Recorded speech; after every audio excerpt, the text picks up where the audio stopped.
On an ordinary Thursday evening in late spring, a 15-year-old girl left her family's modest suburban home with the same routine she had followed for months. She was dressed in her black leotard, a sweater pulled over it against the lingering chill of the evening, and her worn dance bag slung over her shoulder. Her mother remembered hearing her laughter echo down the hallway as she grabbed a water bottle and called back that she'd be home by 9. There was no sense of alarm, no argument, no pause. Just the repetition of something so normal. It gave her parents comfort. Dance class was safe, predictable, and only a short drive from home.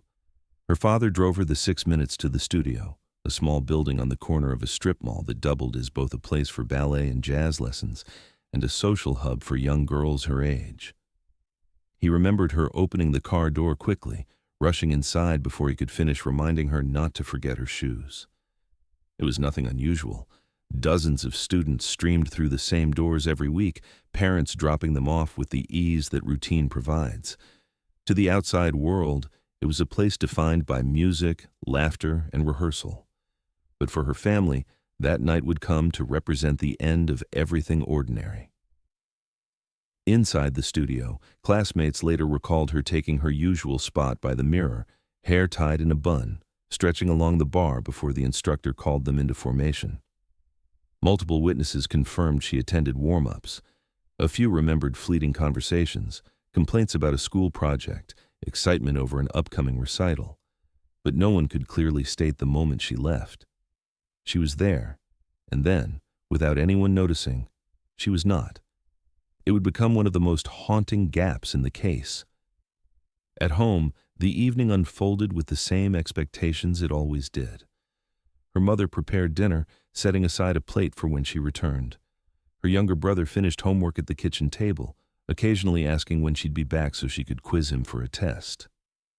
By 9 o'clock, the sound of the garage door opening was expected. By 10, when her father glanced nervously at the clock, the unease had begun. They called her phone, expecting maybe she'd stayed to chat with friends or missed the time. But the call went straight to voicemail. By 10:30, her father drove back toward the studio, expecting to find her waiting on the curb or perhaps having walked with another student to grab a snack nearby. The studio, however, was dark. The front doors were locked. His knocking went unanswered. A janitor sweeping up in the parking lot said he hadn't seen anyone inside for nearly an hour. When he returned home empty-handed, the mood in the house shifted from frustration to fear. Her bed was untouched, her shoes still by the dresser, the plate of dinner still sitting on the counter. By midnight, her parents knew something was terribly wrong. The police were called, and the first patrol cars arrived at the family's door within minutes. At first, officers followed standard procedure, asking if she had a boyfriend, if she might have argued with her parents, or if she had a reason to run away. Her mother's denial came in broken sentences, her father's voice shaking as he insisted she would never disappear by choice. Still, protocol demanded a cautious approach. Officers made calls to nearby hospitals, checked bus stations, and circulated her photo to patrols in the area. Every parent in the neighborhood, awake and watching, sensed the dread seeping from the family's porch light. The first 24 hours passed in a blur of confusion and dread. Detectives arrived at the studio early the next morning, knocking on the doors of instructors, students, and shop owners in the plaza. They asked who had last seen her, what time classes ended, and whether anyone noticed her leaving the building.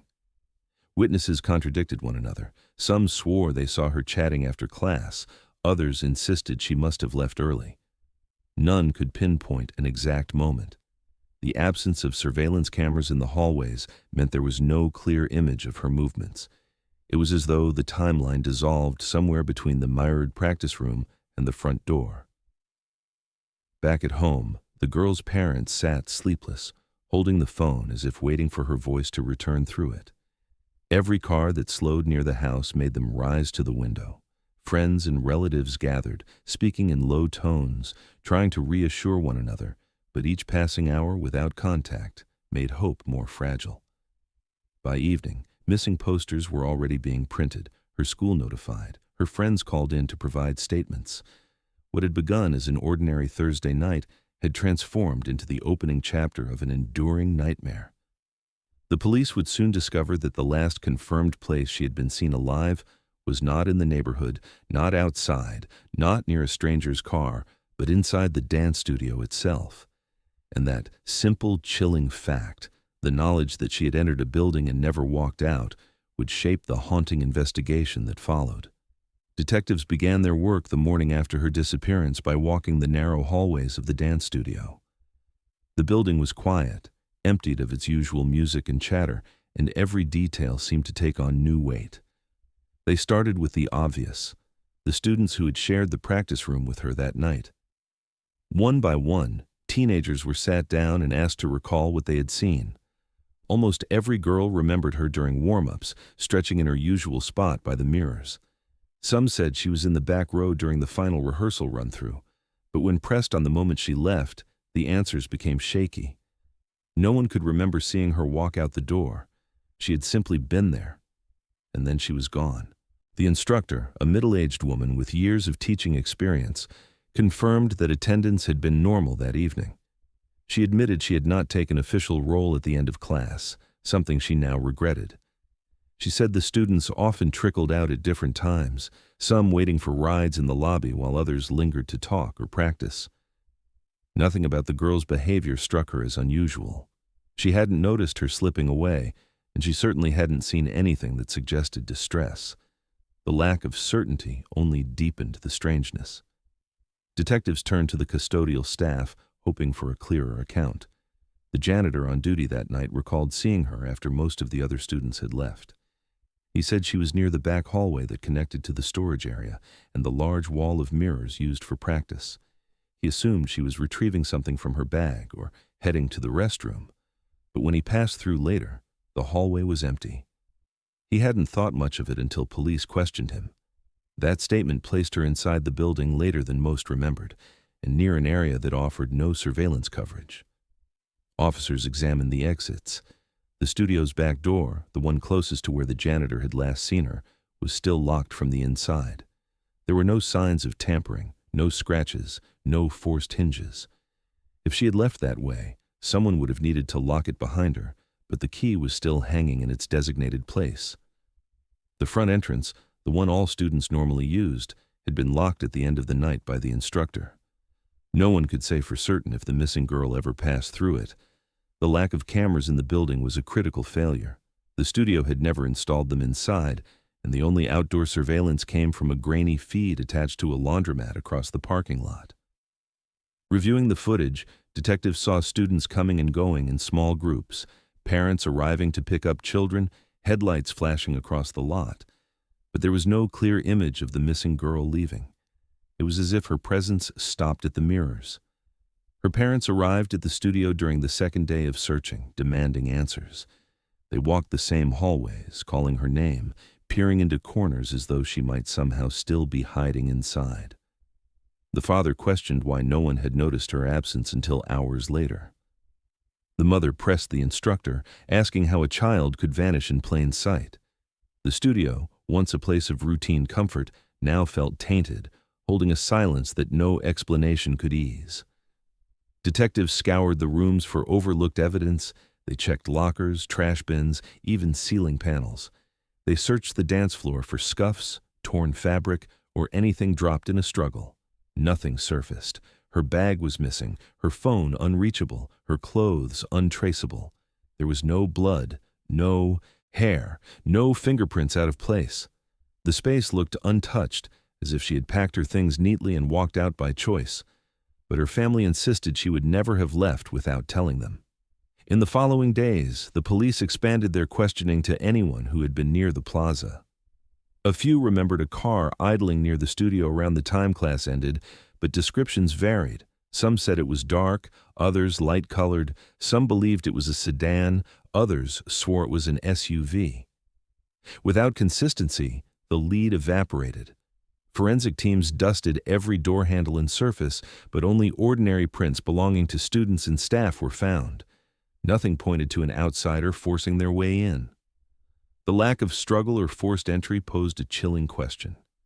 If no one dragged her out, and if no one saw her leave, then where had she gone? Parents across the community began pulling their daughters from the studio, whispering about dangers that might lurk closer than anyone realized. Fear settled heavy over the town, the idea that a teenager could simply vanish in a building full of witnesses and leave no trace behind. The lead detective described it bluntly in his first report. "It is as though she walked into thin air." The phrase echoed in news headlines, fueling speculation and panic. Families replayed their own routines, wondering if safety was ever as secure as they believed. And as investigators pushed deeper into interviews and timelines, they realized the key to unraveling the mystery had to lie within the studio itself. Somewhere inside that building, between the mirrors and the locked doors, was a truth no one had yet uncovered. Detectives turned their attention inward, focusing on the people who had known the girl best and who had been with her in those final hours. The first layer of suspicion fell naturally on the adults in charge. The dance instructor, who had run the studio for years, suddenly found herself under scrutiny. Officers asked about her teaching methods, her relationship with students, whether there had ever been conflicts or disciplinary problems. She denied anything unusual, her voice steady but tired, insisting the missing girl had been one of her most reliable students. Still, whispers spread quickly. Some parents wondered if the instructor had been too distracted that night, or if she had overlooked something she should have seen. Others quietly questioned whether her role in the girl's disappearance was more direct. Attention soon shifted to the other students. Detectives began interviewing classmates one by one, probing for jealousy, arguments, or hidden rivalries. In nearly every high school setting, investigators knew personal tensions could escalate quickly, and dance studios were no exception. Some students admitted there had been disagreements about roles in the upcoming recital, about solos and costume choices. Small resentments had brewed beneath the surface, the kind of teenage drama that rarely seemed important until one of them went missing. Suddenly, even trivial arguments were magnified into potential motives. Rumors spread through the community almost as fast as the investigation itself. Parents whispered that the girl had been targeted by envious classmates. Others speculated that she had confided in someone about a secret relationship or a falling out, and the confrontation had escalated. Detectives followed these rumors, pulling phone records and text messages from multiple students, but what they found was typical adolescent chatter, complaints about school, fleeting crushes, plans for the weekend. None of it suggested a conspiracy or a plan to harm her. The drama of adolescence, when laid bare, was messy but not criminal. One name, however, came up more than once. A 17-year-old student older than most in the class had a reputation for lingering after lessons. She was quiet, often standing off to the side, watching more than participating. Some classmates said she seemed overly invested in the younger girl, offering to help with stretches or correcting her form in ways that felt uncomfortable. Detectives questioned her carefully, noting her hesitations and long silences. But in the end, her alibi held. Her parents confirmed she came home right after class, and no evidence placed her near the missing girl when she vanished. Suspicion lingered in the air, but without proof, it dissolved into another dead end. The dance studio itself became a breeding ground for fear. Enrollment numbers dropped within weeks of the disappearance, with parents pulling their children out of lessons. Some families said they could no longer trust the environment. Others admitted they simply couldn't stomach bringing their children back into the same room where a girl had last been seen. The mirrors that once reflected choreography now reflected absence. Every creak of the floorboards seemed ominous. Even long after the police stopped holding interviews there, the space carried an unshakable weight. The media, sensing the public's hunger for answers, fueled the fire. Headlines suggested possible rivalries, hinted at inappropriate relationships, and questioned whether police were doing enough to uncover what really happened. Television crews filmed outside the studio, capturing images of families arriving with missing posters, their faces lined with exhaustion and fear. Reporters speculated about who might be hiding something. Every rumor became a lead, and every lead collapsed under scrutiny. The noise only deepened the frustration of investigators who still had no tangible evidence. Behind closed doors, the girl's family endured the cruelest part of suspicion, the possibility that someone they trusted had been involved. They replayed memories of recitals, birthday parties, and after-class gatherings, wondering if they had missed warning signs in the behavior of someone around them. Her mother clung to the belief that her daughter had not run away and had not left willingly with anyone from class. Her father grew more withdrawn, his focus narrowing on the idea that someone in that studio knew the truth and was simply refusing to speak it. Detectives searched lockers for hidden notes, scoured students' social media accounts, and pulled months of phone records. They hoped to find evidence of a meeting arranged in secret, a message suggesting trouble, or even a plan to disappear. But the digital trail was barren.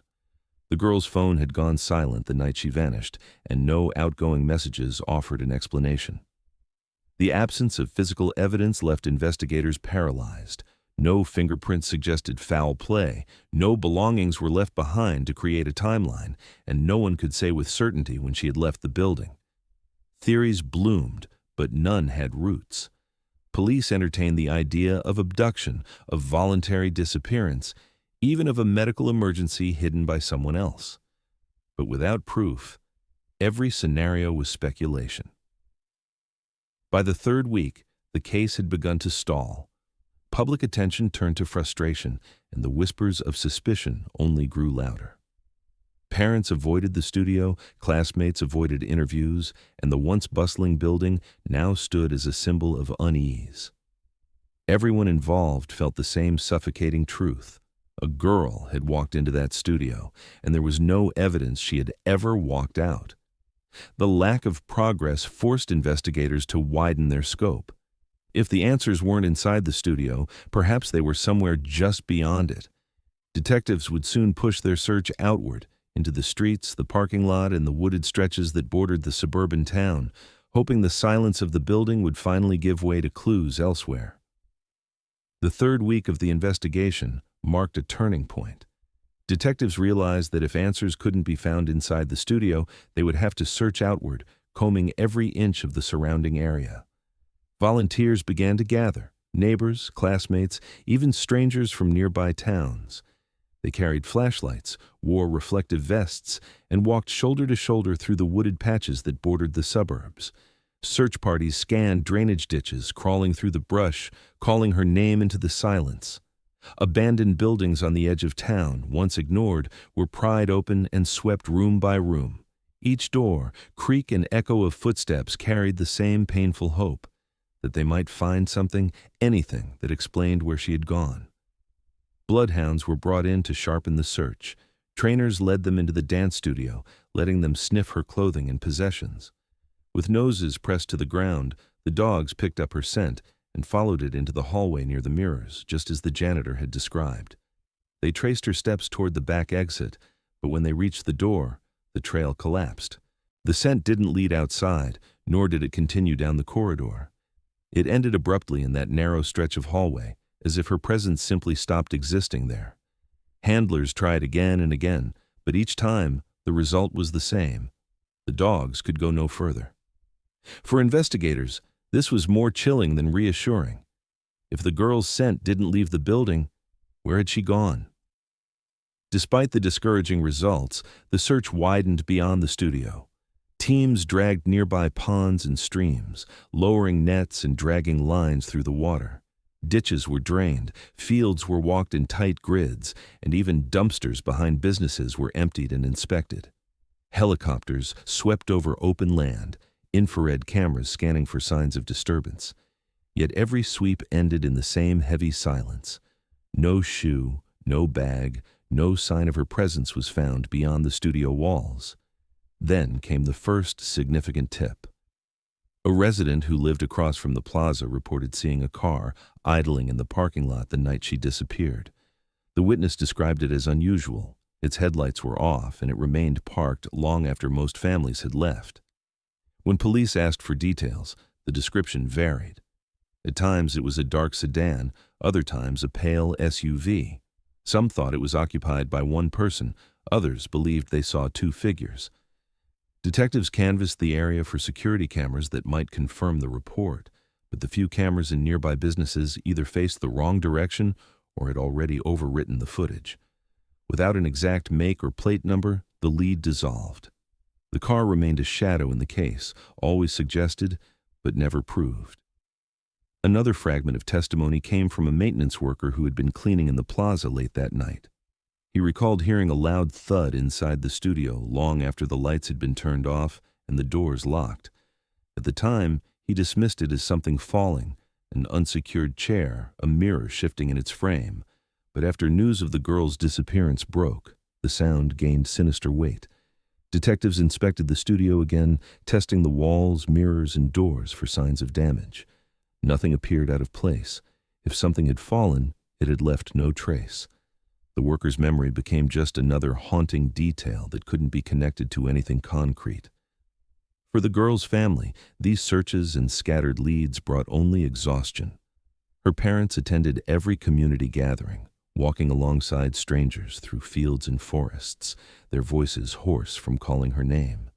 They clung to the hope that each new tip would lead to her, but as days turned to weeks, that hope began to splinter. The father grew quieter, his energy focused on scanning every report and rumor, unwilling to let anything slip by. The mother tried to hold on to the belief that her daughter was still alive, even as the house filled with flyers, search, maps, and lists of phone numbers that led to nowhere. The community felt the weight too. Posters faded on telephone poles, once bright colors bleached by rain and sun. At first, every passing car slowed near the studio, drivers craning their necks to look for something unusual. But as time dragged on, curiosity dulled. Some families avoided talking about the case at all, fearing that acknowledging it would somehow invite tragedy closer to their own homes. By the end of the first month, the investigation had reached a devastating impasse. Every lead had been tested, every tip followed. The bloodhound's trail vanishing inside the studio haunted the detectives, as if the building itself had swallowed her whole. The suspicious car, the echo of a thud, the drained ditches, each detail remained a piece that didn't connect. The case file thickened with reports, but thinned with answers. For her family, limbo had become a way of life. Every morning began with the possibility that a call might come, and every night ended with the silence of another day without her. The absence was suffocating, the questions endless. What if she had stepped outside at the wrong moment? What if someone had been waiting? What if the noise inside the studio was the sound of something no one wanted to face? The investigation, despite its scale, left the same gnawing truth. A 15-year-old girl had entered her dance class, and no evidence proved she had ever come back out. And as the case dragged deeper into silence, the family braced for the possibility that they might be waiting years, maybe decades, for the answer that refused to come. The weeks of searching stretched into months and then into years. At first, detectives kept the case file active, revisiting old leads, calling in new tips, and comparing her disappearance with other unsolved cases across the state. But without physical evidence, each attempt ended in silence. The officers who had once promised her family answers were reassigned, retiring or moving to other units, leaving behind only stacks of reports and photographs filed away in evidence storage. What had begun as a priority investigation slowly settled into the category that haunts law enforcement most: a cold case. Her parents refused to let that reality define their lives. They kept her bedroom exactly as it had been the night she left. Posters remained on the walls, clothes folded in drawers, and her bedspread smoothed neatly as if waiting for her return. On her birthdays, they placed candles on a cake and whispered her name into the darkness before blowing them out. At Christmas, her stocking hung by the mantel, untouched but never removed. They held on to the rituals because letting go felt like betrayal, as if erasing her presence from the house would admit she was never coming home. Every anniversary of her disappearance brought a new round of interviews and appeals. Local news stations revisited the case, filming from outside the EBI studio and capturing sound bites from grieving parents. Reporters would ask the same questions year after year, and the answers never changed. They wanted the community to remember, to feel the same urgency they did. But over time, the urgency faded. Interest dwindled as new tragedies took hold of the headlines. The town grew quieter on the subject, whispers turning into silence, and her parents found themselves fighting not only the absence of their daughter, but the erosion of the world's attention. The studio itself bore the weight of that silence.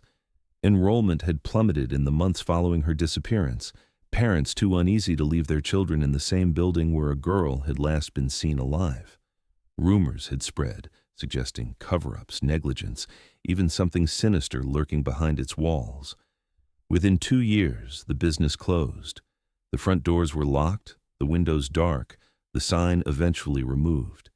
Yet the building remained, a hollow reminder at the corner of the plaza, its mirrored walls gathering dust in the shadows.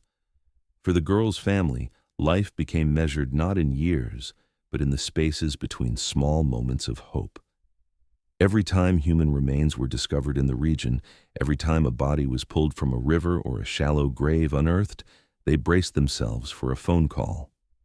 Sometimes the call came, and detectives would ask for dental records or DNA samples.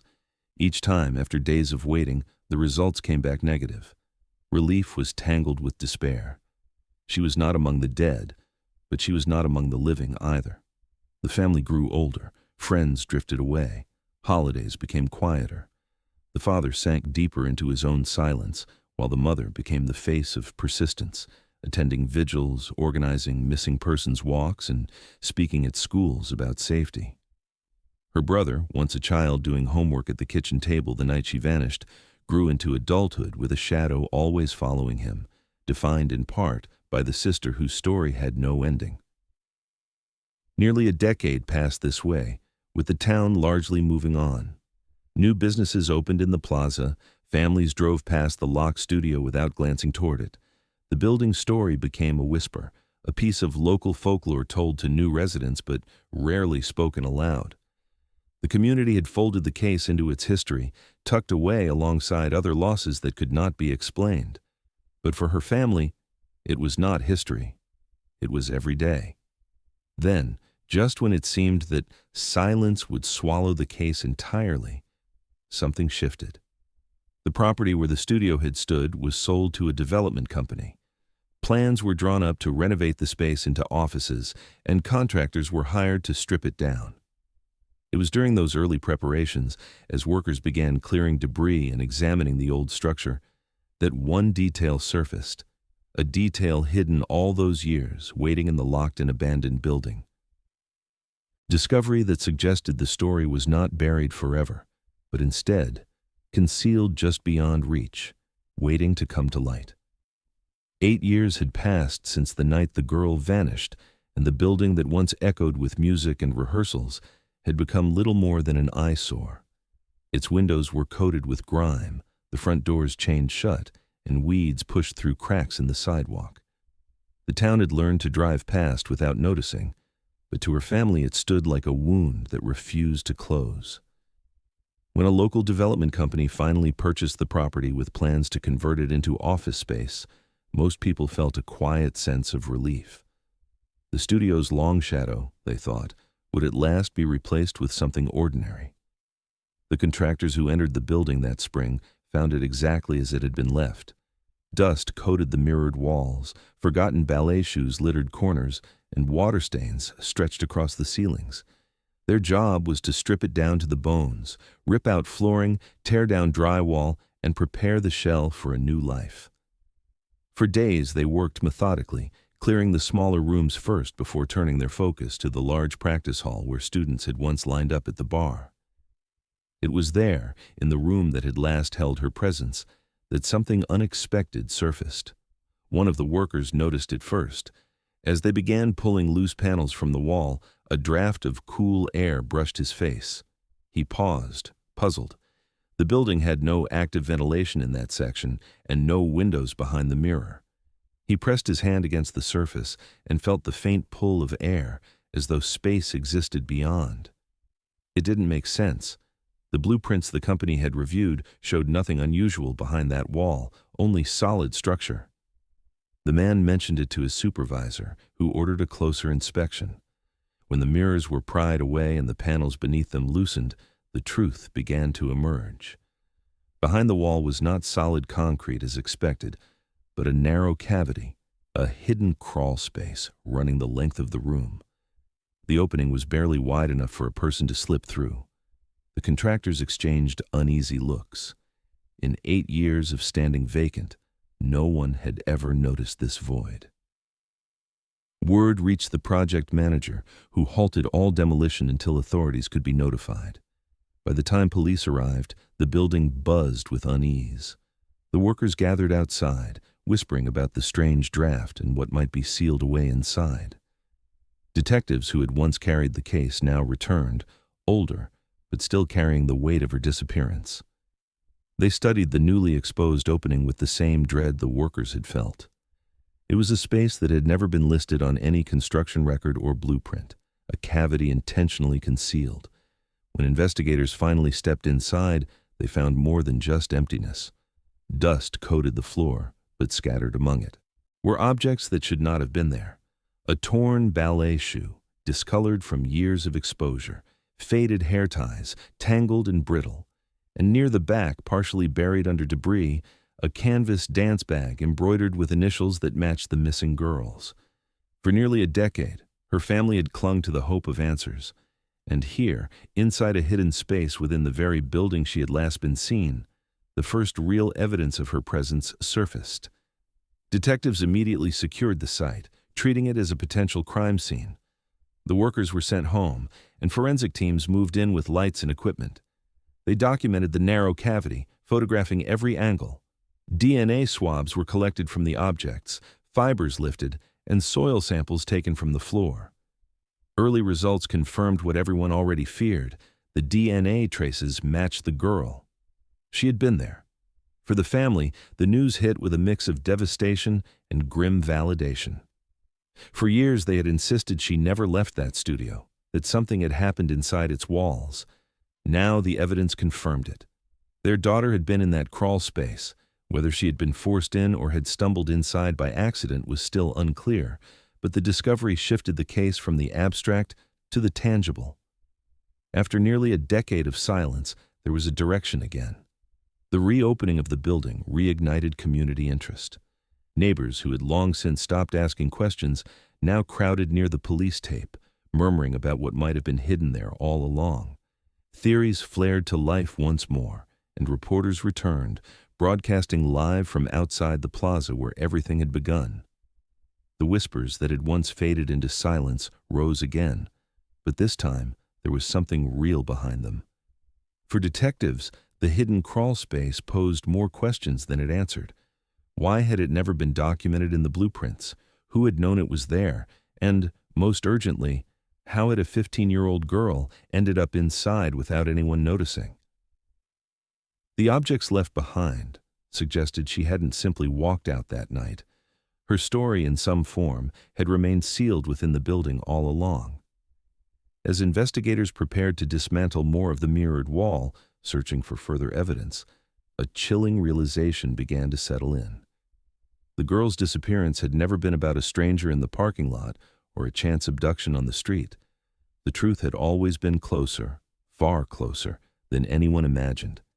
And the mirror that once reflected her final dance practice now reflected something much darker, something that would only deepen as the investigation pushed further inside. When word spread that the abandoned studio was once again an active crime scene, the town's unease returned like a wound reopening. Police sealed off the property, securing every entrance and posting patrol cars outside as forensic teams worked around the clock. Detectives who had long since moved on from the case were called back, their memories of the girl sharpened by the shocking discovery of the crawl space. After years of silence, the investigation had life again, and all of it centered behind the mirrored wall. The cavity was no larger than a storage closet, but its dimensions were far more suffocating. Investigators described it as a space barely wide enough for a person to crouch in, its low ceiling forcing anyone inside to hunch. The air was stagnant, thick with dust, and the walls bore marks that didn't seem accidental, Scuffs, smudges, and faint scratches etched into the surface.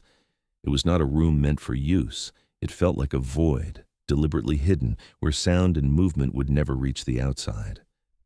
Within that space lay the first physical evidence of the girl's fate. A torn ballet shoe, the fabric discolored with age, was found near the entrance.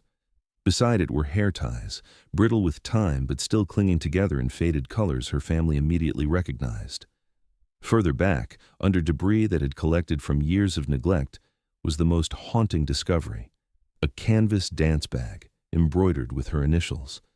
The bag still held fragments of personal belongings, sheets of folded paper, a comb, and traces of clothing.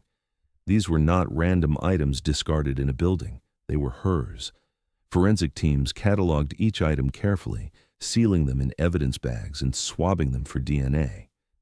When results came back, they confirmed what everyone had feared. The genetic material matched the missing girl.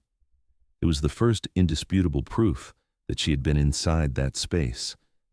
The implication was devastating. For 8 years, while her family searched woods and rivers, while neighbors theorized about abductions and runaway scenarios, her presence had been trapped just beyond the walls of the studio. Detectives walked through the timeline again, replaying the last hours she had been seen. Witnesses recalled her stretching, participating in warm-ups, speaking casually with classmates. The janitor had placed her near the back hallway, close to the mirrors, just before she disappeared. Now, with the crawl space exposed, that statement took on new meaning. The idea that she had never left the building no longer felt like speculation. It seemed undeniable. The crawl space itself raised even more disturbing questions. Why had it been constructed in the first place? It had not appeared in any blueprints from the building's original design. Contractors hired during prior renovations claimed they had been ordered to cover certain sections quickly, without explanation. The mirrored wall had been installed not long before her disappearance.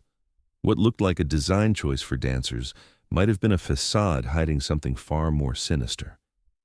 The possibility that she had entered the cavity willingly seemed unlikely. It was cramped, unlit, and airless. Detectives began to suspect she had been forced into it, or lured, then trapped. The fact that the back door near that hallway had been locked from the inside only deepened the theory. If she had been placed inside, the door might have been used as cover, its locked status giving the illusion she had never gone that way. Her family was told gently, with careful phrasing, that evidence suggested she may never have left the studio that night. The words hit like a second disappearance, the reality harsher than the unknown. Her mother described feeling as though the years of waiting had collapsed into a single moment of unbearable truth. Her father, stoic in public, admitted privately that the revelation left him haunted by the thought of her final hours. Detectives faced the grim task of reclassifying the case. For years it had been handled as a missing person investigation. Now it was treated as a homicide. The crawl space was photographed in detail, every corner scanned with advanced equipment, every trace of dust collected. Specialists analyzed the scuff marks on the walls, debating whether they were signs of a struggle or the result of years of settling materials.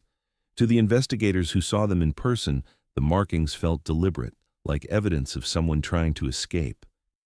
For the community, the reopening of the case confirmed suspicions that had never truly died. Parents spoke about how they had always believed something was wrong inside that building. Former students recalled moments of unease during late practices, unexplained noises near the back hallway, and the sensation that not all parts of the studio were meant to be seen. The discovery behind the mirror gave weight to the fears that had lingered unspoken for nearly a decade. By the time the cavity was fully examined, detectives had reached a chilling theory.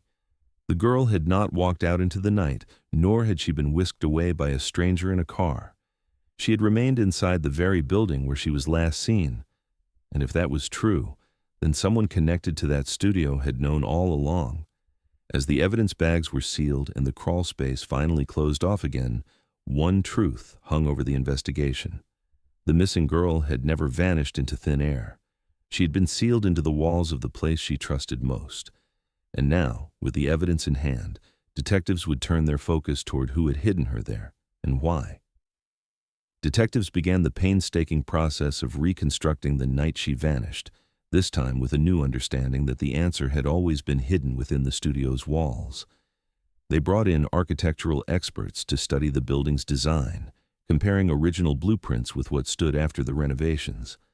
The glaring inconsistency was the mirrored wall itself. On paper, that section of the building had never included an alcove or cavity. Yet the crawl space discovered 8 years later was real and deliberate. Investigators needed to know who had built it and why. They tracked down the contractor who had overseen the last renovation of the studio.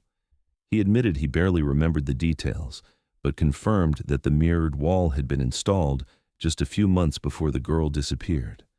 What stood out in his memory was how unusual the project felt. The work had been rushed, with repeated requests to cut corners and avoid delays. More troubling was that the studio's owner had been directly involved in supervising the construction.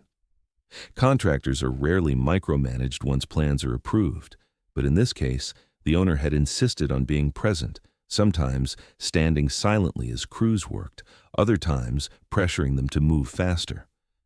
When asked if he recalled why that section of wall had been built in such a peculiar way, the contractor shrugged. It had seemed strange then, and even stranger now, but he hadn't questioned it.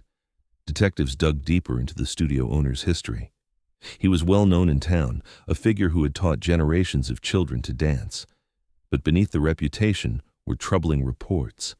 Parents had occasionally complained about his boundary issues, lingering too close to students during practice, offering unsolicited rides home, or showing favoritism in ways that made some families uncomfortable.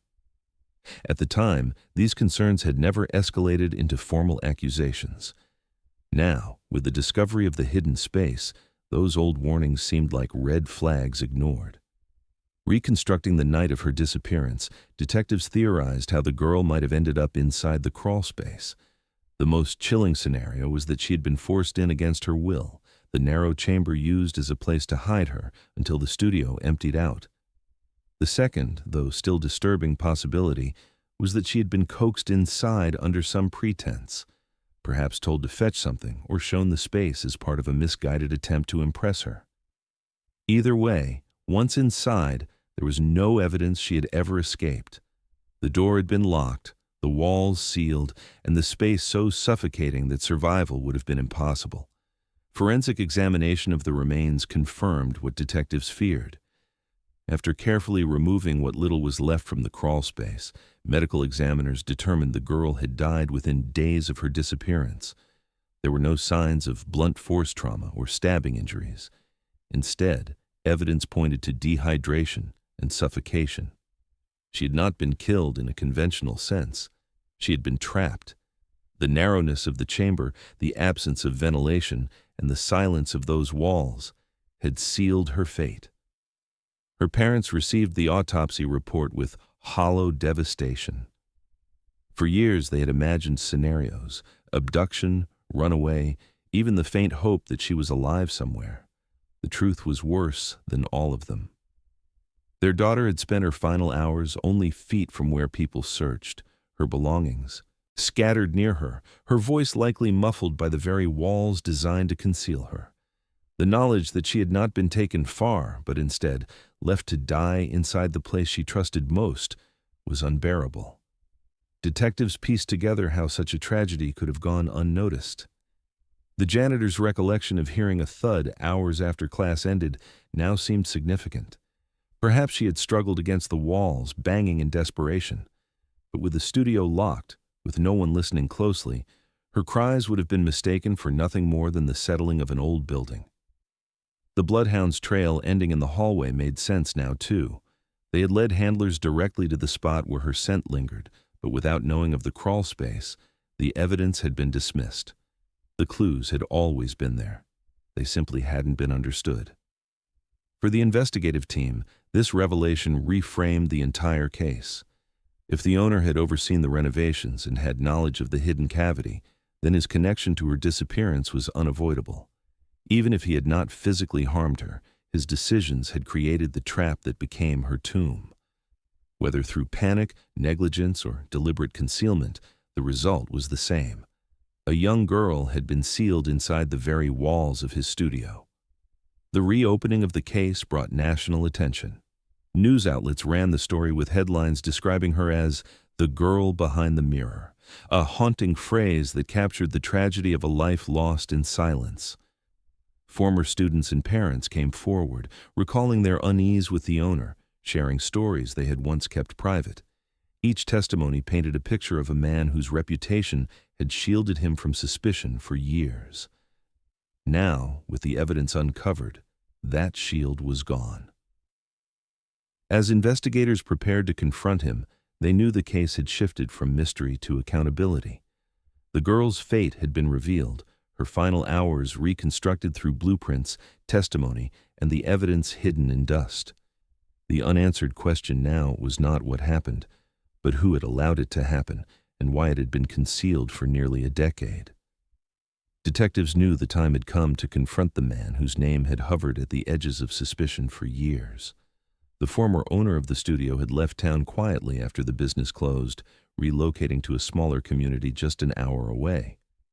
There, he lived an unassuming life, presenting himself as a retired teacher with nothing but good memories of his years running a dance academy. But with the discovery of the crawl space and the belongings inside, the picture of him as a harmless instructor no longer held. The investigation pointed squarely back to him, and the evidence gave police the leverage they had never possessed before. When officers arrived at his modest home, he appeared frail, older than his years, but sharp enough to know why they had come. Brought in for questioning, he was initially calm, even polite, repeating the same phrases he had used for nearly a decade. He had no idea what happened to the girl. He remembered her as a bright, talented student. He wished he could help. For hours he deflected, shaking his head at suggestions of wrongdoing. But this time, the detectives had more than suspicions. They had the DNA results, the photographs of her belongings, and the architectural records proving the crawl space had been constructed under his watch. Presented with the evidence, his demeanor shifted. He stopped denying the crawl space existed, instead admitting he had known about it all along. He insisted it wasn't meant for anything sinister, just a structural oversight during renovations. When pressed further, his voice faltered. Detectives asked how the girl's bag and shoes had ended up inside.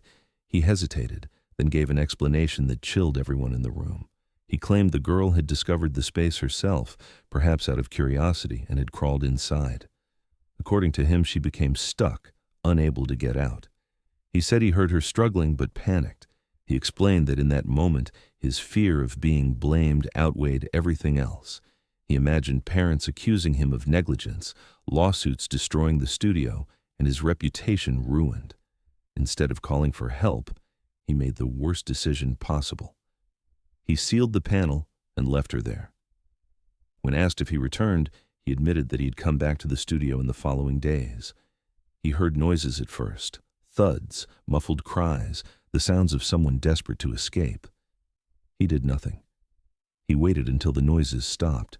His voice grew quieter as he described the silence that followed, an admission that made even the most seasoned investigators shift uncomfortably in their chairs. The detectives pressed him on why he hadn't reported it afterward, why he hadn't come clean once it was too late to save her. He muttered that by then, the case had already escalated. Police were involved, the media was circling, and he told himself it was too late. Admitting the truth, he said, would have destroyed his life. So he chose to carry the secret, allowing the family and community to search endlessly for a girl who was hidden just feet away the entire time. The confession spread quickly through the community once it became public record. For years, rumors had swirled about the studio, about jealous classmates, mysterious cars, or strangers lurking in the night. But the truth was far more devastating. She had never left the building. She hadn't been taken by an outsider. She had been trapped inside, and the one person who could have saved her had chosen silence. Parents who had once trusted him with their children felt betrayed. Former students recalled uneasy memories of his watchful presence during classes. The idea that he had walked past the mirrors, knowing what was hidden behind them, filled the town with outrage. For the girl's family, the confession brought no relief. Her mother wept at the thought of her daughter spending her last hours so close to safety, calling out for help that never came. Her father, who had clung to the hope that she might still be alive somewhere, now carried the unbearable knowledge that she had been left to die in darkness while others searched outside. Their grief deepened, sharpened by the cruelty of neglect. The truth, while providing an answer, stripped them of any illusion that her suffering had been quick or painless. Law enforcement moved forward with charges, though the legal complexities were daunting. The owner denied intent to kill, framing his actions as panic rather than malice. Prosecutors weighed manslaughter against wrongful concealment, knowing the passage of years had eroded much of the forensic evidence needed for harsher charges. But in the court of public opinion, his guilt was absolute. The community that once supported his studio now turned against him, his name forever linked not to dance, but to the silence of a hidden room. The revelation marked the end of speculation, but it did not bring peace. It instead left the town grappling with a haunting truth, that the mystery they had spent 8 years trying to solve had always been contained within their reach. The girl had never vanished into the night. She had been left behind the mirror, her story concealed by a man too afraid to face the consequences of saving her. And as detectives prepared to deliver the final pieces of evidence to court, one devastating reality lingered.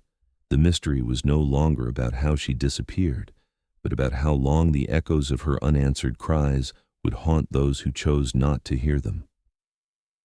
The day her remains were returned to her family was both the end of a search and the beginning of a new kind of grief. For 8 long years, her parents had lived in limbo, trapped between hope and despair, imagining every possible outcome. Now, the truth was undeniable. Their daughter had not been stolen away to some distant place, nor had she vanished without explanation. She had been inside the walls of the studio, suffocating in silence, her cries unheard. The coffin they carried to the cemetery was small, containing fragments of bone and belongings, but it represented the weight of everything they had lost. At her funeral, neighbors and friends gathered in quiet disbelief. Many had watched the story unfold from its first days, when the girl was just missing, and every parent in town feared their child could be next. Now, standing among rows of headstones, they were forced to confront the unbearable truth that she had been closer than anyone realized, hidden in the very building they had searched and walked past countless times. Her classmates, now young adults, sat in the front rows, their faces heavy with the knowledge that the laughter and chatter of that last night had masked a tragedy happening just beyond their sight. The town struggled to process what had been revealed. For years, suspicions had scattered in every direction. Parents had eyed one another, wondering if a classmate or neighbor could be responsible. Some had whispered about jealous rivalries, others about strangers lurking in the parking lot. Theories spread, reputations were damaged, and families carried the weight of rumors. But in the end, the truth was crueler than speculation. The girl had not been taken away at all. She had been trapped behind a mirror, her life ending in the very place she trusted most, while those outside debated possibilities that were never real. Former students of the studio came forward with memories that now carried a haunting clarity. Some recalled strange noises near the mirrors during late practices, soft thuds, faint scraping sounds they dismissed at the time as the building settling. Others admitted they had felt uneasy in that back hallway, sensing something they couldn't name. Those recollections, once brushed off as imagination, now felt like fragments of the truth that had always been there, waiting to be recognized. The silence that had lingered in the studio was not just emptiness. It had been the absence of a voice, muffled behind walls no one thought to question. For detectives, the case officially closed with the confession of the former owner and the recovery of her remains. The final reports laid out the sequence of events with clinical precision, but behind the paperwork was a devastating reality. The investigation had circled endlessly for years, while the answer remained only feet away from where it had begun. Every false lead, every drained ditch, every flyer posted across town, All of it pointed outward when the truth had been inward all along. Her parents carried that knowledge with them, struggling to reconcile the idea that their daughter's story had been hidden in plain sight. They spoke openly about the cruelty of misplaced blame, about how they had been forced to endure whispers of suspicion cast on classmates, neighbors, even themselves, while the man who could have saved her chose silence. They called her fate not just a tragedy, but a betrayal. The betrayal of trust, the betrayal of safety, and the betrayal of a community that believed routine places like a dance studio could never harbor such horror. The building itself was eventually gutted and remodeled into something unrecognizable. The mirrors were torn down, the walls replaced, the crawl space sealed for good. Offices opened in its place, employees walking the halls with little awareness of the history beneath their feet. Yet for those who remembered, the new paint and polished floors could not erase what had happened there. The space remained haunted in memory, even if its physical form had been remade. Years later, when classmates spoke about her, they described the way the discovery changed them. Some said they never again felt comfortable in spaces without windows or exits. Others admitted they struggled with guilt, wondering if they should have noticed her absence sooner that night. The story lingered not just as a crime, but as a cautionary tale about silence, about trust, and about the blind spots that can exist in the most familiar places. In the end, the truth carried no comfort. The girl had never left her dance class. She had not stepped into a car or wandered into the night or been taken by a stranger. She had been hidden just beyond the reflection of a mirror, her presence erased by fear and negligence. For 8 years, while her family searched forests and fields, while neighbors debated theories, while investigators pursued strangers and shadows, her secret remained sealed in a hollow space designed to be invisible. It was only when the building itself could no longer hold the weight of that secret, when demolition forced its walls open, that the truth was revealed. A truth as simple as it was devastating. She had been there all along, her final hours echoing against the walls of the place she trusted most, her story concealed until the day the mirror was broken.